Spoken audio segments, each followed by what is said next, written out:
아픔, 눈물, 하나님을 소망하는 가운데 그것을 이겨내는 게 참 어렵습니다. 하나님, 이 시간 말씀으로 위로하여 주시고 말씀으로 회복하여 주시고 또한 하나님을 소망하는 가운데 그 모든 것들 이겨낼 수 있는 우리 성도님들 될 수 있도록 하나님 만져 주시옵소서. 오직 하나님 앞에 하나님만 바라보며 예수 그리스도의 이름으로 기도드려옵나이다. 아멘. 오늘 말씀은 신명기 6장 20절에서 25절 말씀입니다. 신명기 6장 20절에서 25절 말씀입니다.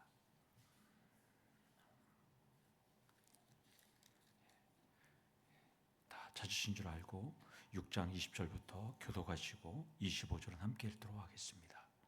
후일에 내 아들이 내게 묻기를 우리 하나님 여호와께서 명령하신 증거와 규례와 법도가 무슨 뜻이냐 하거든.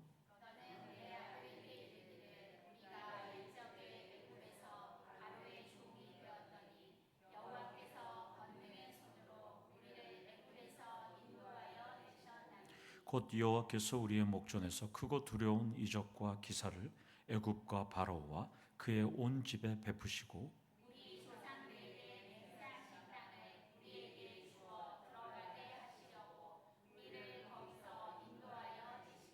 여호와께서 우리에게 이 모든 규례를 지키라 명령하셨으니 이는 우리가 우리 하나님 여호와를 경외하여 항상 복을 누리게 하기 위하심이며 또 여호와께서 우리를 오늘과 같이 살게 하려 하심이라. 우리가 그 명령하신 대로 이 모든 명령을 우리 하나님 여호와 앞에서 삼가 지키면 그것이 곧 우리의 의로움이니라 할지니라. 아멘. 프로와 아마추어의 차이는 프로는 직업이고 아마추어는 좋아서 하는 것입니다. 아마추어는 라틴어 아무르에서 사랑이라는 단어에서 유래한 말입니다. 운동이나 일을 신나게는 하지만 아마추어는 대가를 바라지는 않습니다. 프로와 달리 순수성이 있는 것이 아마추어입니다. 그만둘 수도 있고 또한 자기 뜻대로 계속할 수도 있고, 그러나 프로의 세계는 살벌합니다. 자신의 직업이고 돈벌이라서 목숨을 걸고 열심히 하는 것이 프로입니다. 지면 안 되고 반드시 이기는 경기를 해야 하는 것이 프로입니다. 그렇다면 여러분들은 사역자나 목회자는 아니지만 성도들에게는 두 가지 정신이 다 필요합니다.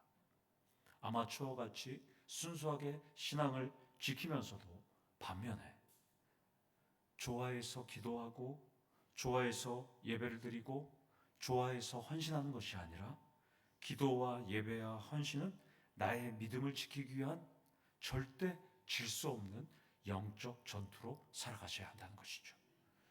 그리고 여러분들은 자녀들에게 프로 신앙인답게 가르치셔야 한다는 것이죠. 설교를 통해서 이 학기를 맞이한 우리 자녀와 손주들을 위해서 기도하시고 잘 가르치시는 우리 성도님들에게 원합니다. 본문은 하나님이 이스라엘의 역사 속으로 들어오셔서 구원을 베푸시는 일들을 지켜본 세대가 죽고 시간이 흐른 후에 일어날 일에 대해서 모세가 말씀하고 있습니다. 1절에 후일에, 이것은 문자적으로 내일로 오는 시간, 이것을 의미합니다. 그러니까 미래를 의미합니다. 미래. 모세는 생을 마감하기 전에 이스라엘의 미래를 지금 걱정하고 있습니다. 이유는 분명합니다. 하나님과 함께 하면서도 출애굽 세대는 원망과 불평을 달고 살았는데 하나님의 그 역사하심을 지켜보지 않은 이 후손들의 신앙을 절대로 담보할 수 없기 때문입니다. 그래서 모세는 출애굽을 겪지 않은 후손들이 신앙의 정체성과 자신들을 선택하신 사명을 잃어버리지 않기를 재차 지금 당부하고 있습니다. 후일에 내 아들이 내게 묻기를, 이 뜻은 가나안 땅에 여러분들이 들어가면, 여러분들 후손들이 들어가면 그때 번제를 여러분들이 드리고 또 후손들이 유월절 예식을 드릴 때 묻는다는 거예요. 아빠, 엄마, 이것을 왜 드려야 되죠? 묻는다는 거예요. 그때 잘 가르쳐 줘야 된다는 거예요. 예식을 드릴 때 후손들이 여호와께서 증거하신 규례와 증거, 법도가 이게 무슨 뜻이에요? 라고 질문하면 그때 부모는 잘 가르쳐 줄 의무가 있다는 것입니다. 이 말씀을 우리에게 적용한다면 여러분들도 자녀들이 왜 교회 가야 하죠? 왜 하나님께 예배드려야 하죠? 성경은 뭐예요? 그리고 왜 교회에서 헌신해야 되죠? 이렇게 물어보면 여러분들도 가르쳐 줄 의무가 있다는 것입니다. 한국 교회도 140년의 신앙의 역사를 지금 쌓아왔기 때문에 믿음의 가문이 벌써 7대가 나왔어요. 7대. 여긴 7대 없잖아요. 우리 교회는 아직 7대는 없는데 저는 6대까지는 봤어요. 군산에 있을 때. 그런데 7대까지 나왔어요. 7대 가문이 됐어요, 벌써. 그러면 모태신앙이 벌써 6대가 나온 거잖아요. 목대신앙. 그러면 신앙의 정체성과 복음 전파의 사명을 이제 우리 대한민국도 끊길 때가 된 거예요. 이때 모세처럼 잘 가르쳐야 된다는 것입니다. 여기서 첫 번째로 신앙의 정체성과 복음 전파의 사명이 끊기지 않도록 잘 가르치셔야 합니다. 왜냐하면 지금 대한민국 자체가 흔들리고 있어요. 교회만 흔들리는 것이 아니라 대한민국 자체가 지금 다 흔들리고 있어요. 2025년 6월 기준으로 20대 인구가 585만 8,472명이에요. 전체 대한민국 인구의 11.4%가 20대예요. 20대. 그런데 저출생의 영향으로 20대 이하의 인구는 갈수록 지금 줄어들고 있어요. 남북한이 지금 대치되고 있잖아요. 대치되고 있는 정전 상황에 최소한으로 우리가 필요한 군인의 인원이 50만입니다. 그런데 2년 전에 50만이 무너졌어요. 지금 대한민국의 군인의 수는 45만 명입니다. 겨우 유지하고 있어요. 이것도 지금 더 무너질 가능성이 상당히 높아요. 현재 선교사님들의 평균 나이가 우리나라가 미국 다음으로 전 세계 선교사를 가장 많이 파송했잖아요. 전 세계에 우리나라가 선교사를 두 번째로 파송한 나라인데 지금 선교사님들의 평균 연령이 55세입니다. 이제 10년, 15년 지나면 거의 다 은퇴를 앞두고 있습니다. 20대에서 30대 선교사님들의 비율이 7%입니다. 지금 대한민국은 다 은퇴를 하기에 지금 앞두고 있습니다. 15년이면 대한민국의 선교사는 7%밖에 남지 않습니다. 무엇이 대한민국을 이렇게 만들었을까요? 경제 발전일까요? 선진국 병일까요? 영적으로 봐야죠. 우리가 하나님 말씀을 제대로 가르치지 않은 우리가 죄인들입니다. 물론 정부가 아이 둘만 낳게 한다는 출산 정책, 이게 오판인 건 맞아요. 그러나 우리도 그럴 때도 하나님 말씀대로 생육하고 번성하며 땅에 가득하라는 명령을 지키지 않은 우리가 문제인 겁니다. 주니어 채플실을 영유아 공간으로 일단 만들어 놨잖아요. 매일 저는 왔다 갔다 하면서 그걸 볼 수밖에 없잖아요. 매일 이 자리를 어떻게 채워야 할까 골몰하고 있어요. 근데 현실은 절벽이에요. 정말 절벽이에요. 그래서 어린이집은 어떻게 하나 그것도 궁금한 거예요. 어린이집들 다 모집을 하잖아요. 모집을 해서 어떻게 할까. 신앙의 정체성도 복음 전파의 사명도 전할 후손이 없으면 끝나는 거잖아요. 사람이 있어야 전하죠. 2030 세대가 점점 그냥 줄어드는데 어떻게 전합니까 지금? 여기서 우리는 더 물러설 수가 없어요. 저출생 극복에 힘을 다해서 기도하시기를 원합니다. 모세는 자손들이 여호와께서 명령하신 증거와 규례와 법도가 무슨 뜻인지 질문할 때 그때 이렇게 말해주라는 거예요. 과거 출애굽할 때 하나님이 이렇게 우리를 도와주셨어. 이걸 알려주라는 거예요. 21절을 보면 우리가 옛적에 애굽에서 바로의 종이 되었더니 여호와께서 권능의 손으로 우리를 애굽에서 인도하여 내셨나니. 이스라엘은 애굽에 있을 때 애굽과 바로의 종이었다. 종의 신분이었다. 그때 종의 신분이었는데 하나님께서 우리를 구원을 베푸셔서 우리가 해방됐다 이겁니다. 여호와의 권능의 손으로 우리는 해방됐다 이렇게 말합니다. 여기서 강조점은 여호와 하나님의 일하심입니다. 하나님께서 인간의 역사 속으로 들어오셔서 직접 일하심으로 구원을 베풀어 주셨다는 것입니다. 이것을 우리 자녀들에게 우리 삶에 적용한다면 자녀들이 왜 교회 가야 돼? 왜 예배 드려야 돼? 왜 성경을 필사하고 왜 성경을 읽고 금요기도에 왜 찬양을 드리고 왜 헌신을 해야 돼? 물어보면 그때 우리도 말해야 되는 거죠. 우리는 원죄도 있고 자범죄도 짓고 하나님께서 그런 우리들을 독생자 예수 그리스도께서 2000년 전에 인간의 역사 속으로 들어오셔서 이스라엘처럼 우리를 위해서 십자가에서 죽으시고 부활하시고 그분만 믿으면 구원받기 때문에 경배 드리는 거야.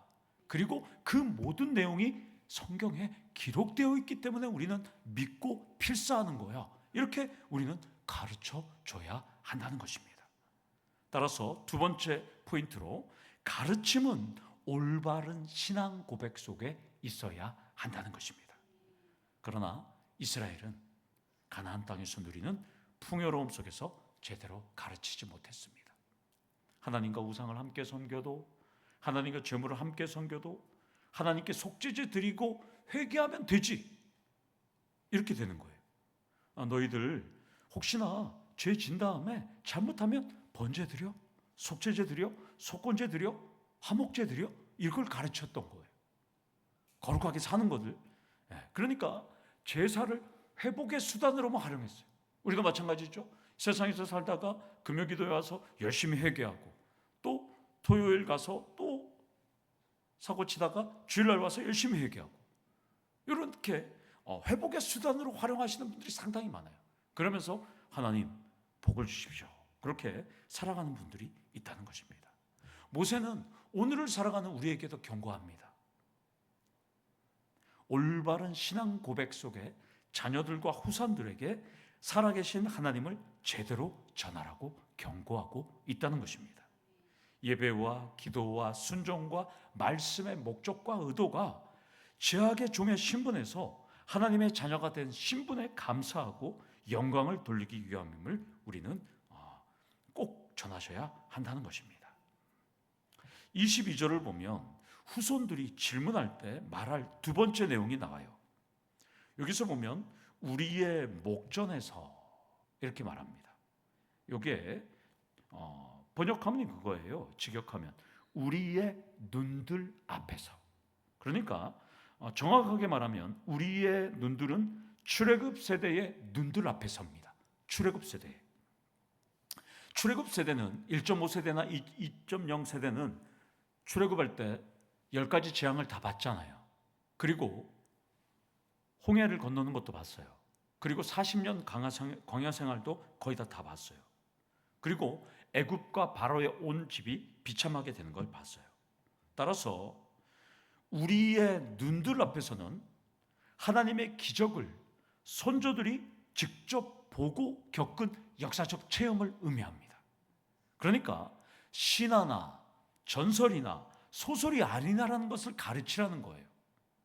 따라서 여기서 우리가 자녀들에게 해야 될 세 번째 포인트는 내가 인격적으로 만난 하나님을 가르치셔야 합니다. 그래야 감동과 뜨거움이 있지 내가 만나지 않은 하나님을 믿으라고 가르쳐봤자 지식일 뿐입니다. 아무 소용이 없습니다. 21세기 교회연구소와 한국교회 탐구센터가 공동으로 실시한 기독 청년 얼마 전에 조사해서 보니까 기독 청년들 설문조사 2,000명을 했더니까 53.3%가 10년 후에도 신앙을 유지할 것 같아 이렇게 응답했어요. 그러니까 46.7%는 10년 후에 자신 없다고 응답했어요. 우리도 청년부 예배를 지금 준비하고 있는데 어떤 컨셉으로 시작할지 지금 참 난감해요. 어떤 컨셉으로 맞춰서 해야 될지. 여러분들도 좀 기도해 주십시오. 담임 목사가 청년부 예배 이제 딱 하나 남았는데 이 청년부 예배를 어떤 컨셉으로 맞춰서 우리 학생들의 그 청년들의 사고에 맞춰서 갈 것인가? 참 지금 복잡합니다. 지금 여러분들도 응원해 주셔야 되는 거예요. 23절을 보면 후손들이 질문할 때 말할 세 번째 내용이 나와요. 우리 조상들에게 맹세하신 땅을 우리에게 주시기 위해 인도하셨다는 거예요. 조상들은 아브라함과 이삭과 야곱을 말합니다. 애굽에서 인도하신 목적은 아브라함과 이삭과 야곱에게 주시기로 맹세한 가나안 땅을 주고 들여보내기 위함이라는 거예요. 이것을 보면 하나님은 약속을 반드시 성취하시는 분임을 증거하고 있습니다. 이것 때문에 여러분들이 오늘 이 밤에 기도하러 오셨지, 이게 아니라면 여러분들이 기도하러 오실 이유가 없는 거예요. 하나님은 약속을 반드시 성취하시는 분이에요. 말씀 그대로 행하시는 분이에요. 그래서 시편 89편 34절에는 이렇게 말씀합니다. 내 언약을 깨트리지 아니하고 내 입술에서 낸 것은 변하지 아니하리로다. 하나님이 약속하시면 반드시 이루어 주신다는 것입니다. 따라서 네 번째로 약속을 성취하시는 하나님을 가르치셔야 한다는 것입니다.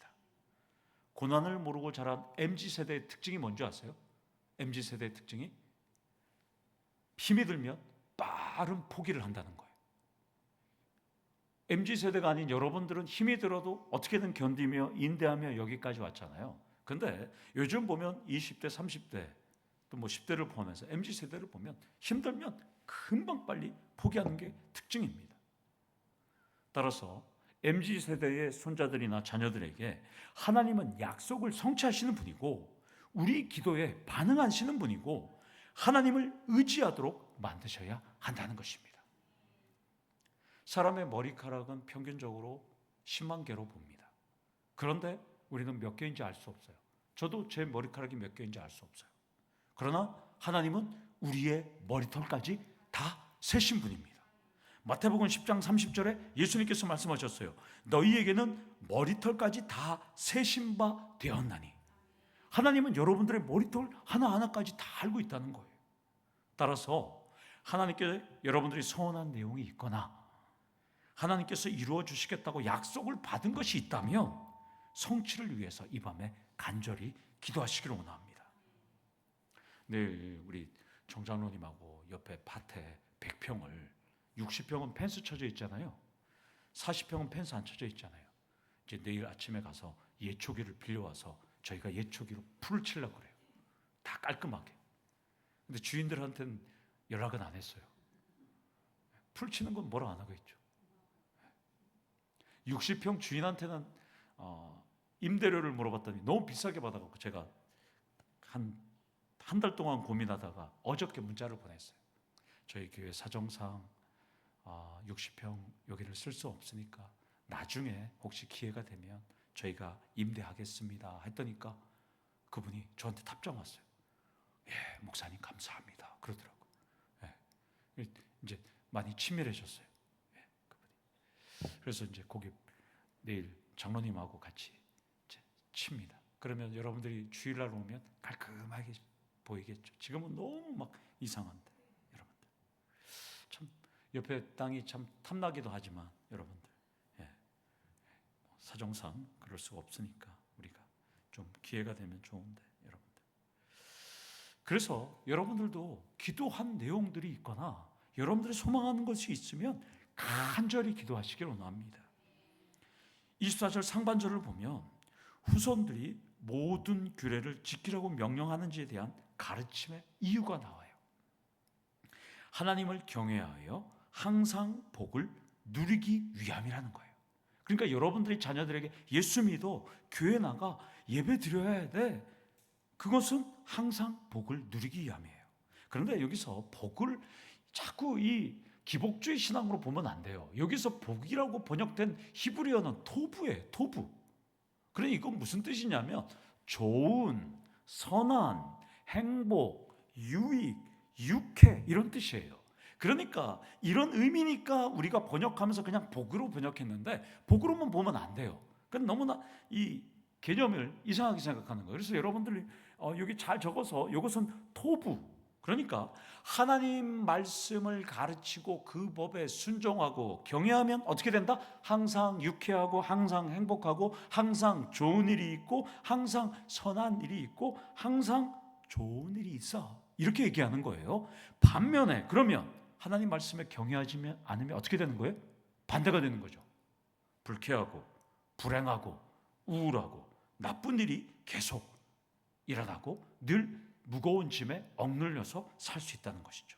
그래서 자녀들에게 토부, 좋은 일이 일어나려면 하나님과 가까이 있어야 돼. 이렇게 가르쳐야 된다는 것이죠.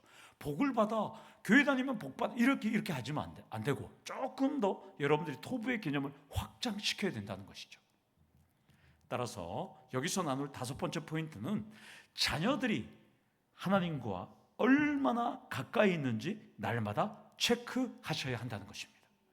하나님을 경외할 때 토부가 있을 것을 가르쳐야 돼요. 복이 아니라 유쾌, 상쾌, 통쾌, 행복, 즐거움, 그리고 유익 이런 것을 가르쳐 주셔야 돼요. 그래서 자녀가 엄마 나 오늘은 교회 가고 싶지 않아, 좀 교회를 좀 쉬고 싶어, 또 예배 드리고 싶지 않아, 우울해, 바빠, 그러면 여러분들 당황하지 말고 하나님하고 가까이 살면 행복하고 유익하고 유쾌하다라고 가르쳐줘야 한다는 것입니다. 그리고 24절 하반절에 모든 규례를 지키라고 명령하는 질문의 가르침은 우리를 오늘과 같이 살게 하려 하심이라. 이거 엄청난 간증이에요. 이게 오늘은 모세가 설교하는 날을 의미하거든요. 지금 그러니까 불순종한 세대는 다 죽었지만 너희 옆에 있는 여호수아와 갈렙은 순종해서 살았다는 것을 지금 말하는 거예요. 여호수아와 갈렙이 순종해서 살았듯이 너희도 하나님 말씀을 무거운 짐이나 족쇄가 아니라 행복과 생명의 복으로 믿고 지키라고 지금 강조하고 있는 겁니다. 6번째, 행복과 영원한 생명의 비결은 말씀의 순종임을 강조하셔야 한다는 것입니다. 그러니까 여호수아와 갈렙의 이야기가 여러분과 여러분들의 자녀의 이야기가 되셔야 한다는 것입니다. 많은 분들이 성경을 읽으면서 여호수아 갈렙을 많이 흠모하는데 근데 그것이 나의 이야기가 돼야 되는데 그냥 그분들의 이야기가 되면 안 된다는 것이에요. 그래서 끝으로 25절은 조건절로 나와요. 조건절로. 직역하면 이거예요. 만일 이 모든 명령을 하나님 앞에서 행하는데 주의만 한다면 이것이 우리에게 뭐가 된다고요? 의가 된다는 거예요. 째다카가 되네, 째다카. 이 째다카는 너무 중요해요. 우리가 의가 된다는 것은 하나님의 성품이에요. 의는. 그런데 하나님의 법에 순종하면 범죄한 인간을 뭘로 한다고요? 의인으로 간주해 준다는 거예요. 다른 말로 칭의, 의롭다함을 칭함을 된다는 거예요. 그러니까 사도 바울의 개념은 벌써 이 신명기부터도 나오는 거죠. 의롭다 되는 거예요. 사도 바울이 어디서 갑자기 하박국을 보고 얘기하는 것이 아니라 신명기 이 모세오경부터 시작해서 오직 의인은 믿음으로 말미암아 살리라. 하나님께서 믿음으로 살면 의롭다, 칭한다. 개념이 다 여기서 나오는 거예요. 하루아침 어디 사도 바울이 나오는 개념이 아니라는 것입니다. 그렇다면 왜 의인으로 여러분들을 간주해 주시는 걸까요? 하나님의 법을 지킨다는 것은 하나님을 미워하기 때문일까요? 사랑하기 때문일까요? 사랑하기 때문입니다.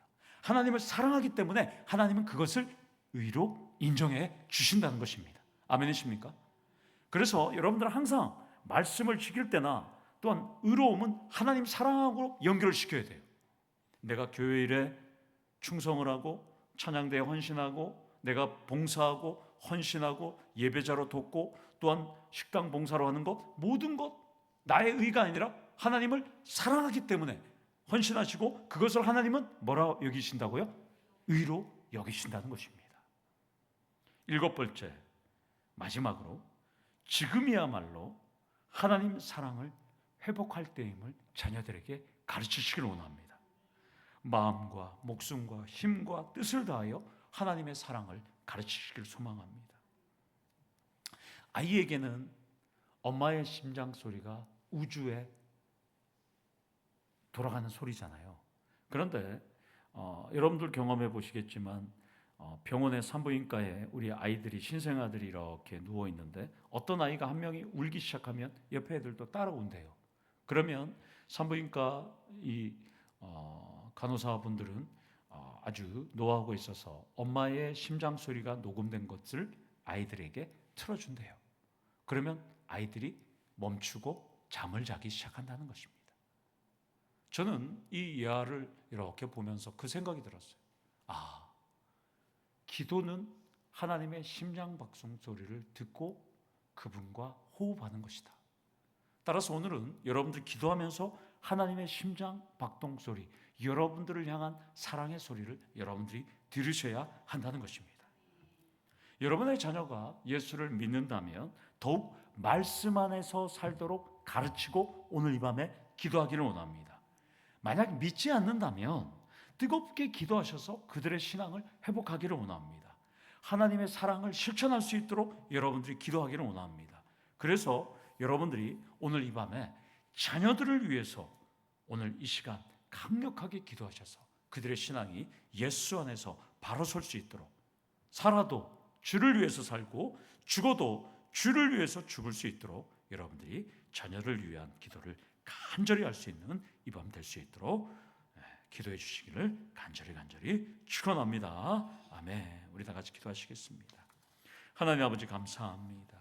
오늘 모세가 기도했던 또 가르쳤던 모든 것들 우리 자녀들에게 가르칠 수 있도록 도와주시고 우리 자녀들도 사나 죽으나 오직 예수 안에서 살 수 있도록 하나님 우리 자녀들에게 믿음의 믿음을 더해 주시옵소서. 예수님의 이름으로 기도드려옵나이다. 아멘. 우리 다 같이